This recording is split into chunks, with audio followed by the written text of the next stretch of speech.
Well, I do like the fall. Unfortunately, it leads to winter, and I don't like it when it's 5:01 and it's getting dark. What are you gonna do? These oranges, I don't know what the hell it is. Burning my face off. Whew. So we had some qualifiers today. Just wanted to get some house cleaning done. My wicked heart. I don't know if it'll lead to any more money at the sale or not. I have no idea, but she's qualified. And actually, her line was a little, it wasn't really fair. She actually qualified decently for her, but whatever. This is a sale that's coming, 6 months too late. Anyway, she's qualified now, and when we did take her blood last week, her liver was high, her AST was high, so we've been working on that all week, and obviously this is the fruits of our labor, so to speak. A big 2, 2, and 4 on a cold, windy night. Why couldn't it just be sunny and 6? And then watch your mouth. I'll tell you what, I got there at 7 minutes to post parade. I park my car. I hear a horse coming out the door. It's my wicked heart. She's in the second qualifier. Jason looks at me and goes, they just called them out.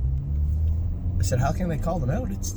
Now, to be fair, I was cutting it a bit close. I didn't realize when I left home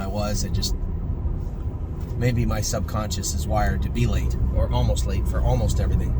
So I thought it was okay. I throw my training suit on, get my helmet on, I go up to the paddock. Jason goes, Luke Ebersol's on the track with that horse. Now, I don't mind Luke Ebersol qualifying the horse. I had no problem with it. But if anything had happened, I would have had to tell John that I was late getting to the qualifiers to qualify his horse, and something happened. X happened.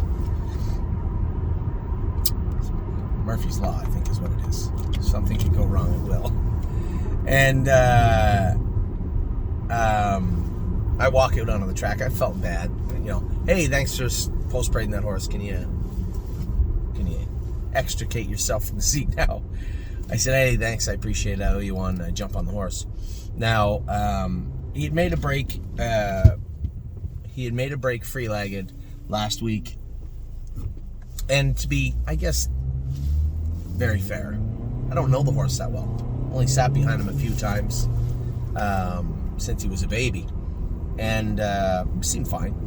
I didn't want to get in any trouble, so I just I didn't want to go out of there with him because I just want to get a nice line on him. I get away 5th, I stay left, everybody moves to the outside down the backstretch. I don't know the guy in the front, he's parked somebody, which is not uncommon at Northfield in a qualifier. And now he is beginning to backpedal, but I'm not that worried. The horse, I think somebody cleared to the front. Unnamed guy is on the rail second. Somebody's in the 2 wide path, angry at unnamed guy because he parked him. Somebody's 3 wide, and all of a sudden, unnamed guy's horse sticks its toes in.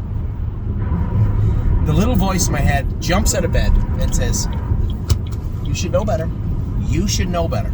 If you don't know who that is, you shouldn't be following.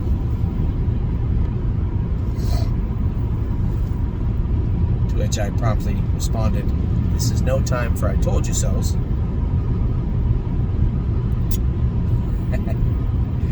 Now, everybody's kind of sandwiched. It's the middle of the turn, the 2 horses down tight, the 3 wide horses down tight. I'm not staying behind this guy. And he's, for some reason, not getting out of the way. And there's a room about this wide. I just stuff his feet up in there. And I think it was Angus Lake, actually. Moved over as much as he could. Whoever was 3 wide moved over. Now this guy, I yell, and he finally realizes the planet he's on, gets out of the way. Watch your mouth, made a break. He tromped over 2 wheels, made a break for like a second. He doesn't even show a break. His line was unfair because he actually was good. Finished up his mile as well as he could, and we pull up, and Luke says, I qualified that horse the last 2 weeks and it made breaks. This is the same guy that rolled this horse. I'm like, well, that's karma. I should have left you on the horse, shouldn't I? Should have just left Luke on him. He would have known not to be behind that horse, and all would have been well. Anyway, it turned out fine. Watchmouth didn't cut himself or anything. He was fine. I was fine. Everything worked out well by millimeters, and he got qualified. So both horses are qualified. And then I went and schooled, you know who I'm talking about, the trotter, Swing Senorita's brother. It's on the tip of my tongue. And my mind is blurred from what just almost took place. Trevino on green. Schooled him. He was running in a bit a little. I'm half tempted to take him to the Meadows. He is a big horse for Northfield. I went a mile and 2.4. That's where I trained him the other day. I went a mile and 2.4 with him. He was plenty strong. Clacking still a little bit more than the other day, but now the other day it was icy and we put corks on him. So now you have winter corks on a horse on a track that doesn't need corks. That obviously is going to play a negative role to some extent. I'm tempted to just put him in the truck and take him and Memory and Imagination, Irresistible Sun, over to qualify. I'm missing a horse. JK Victory. Take them over and qualify them next Tuesday. I could be... oh, no, I can't. The sale's next Tuesday. Can't do it. So we'll try and get Trevino on green around Northfield. It's going to be pretty... maybe not. And listen, I could always send him home. I know there's people saying, well, just send him to Mohawk. I don't know if he's good enough for Mohawk. To be honest, I think he'd fit nicely in a maiden at the Meadows right now. And if we can just get him squared away just a hair more for Wednesday, he might trot him out 2-2 or 2-3 on Wednesday. So Wednesday we will have qualifying for you. Irresistible Sun, Memory and Imagination, JK Victory, and Trevino on green. So, happy with, I guess, really happy considering what could have taken place, but happy with the way the qualifiers and schoolers went. All is well. All the horses are qualified, schooled now.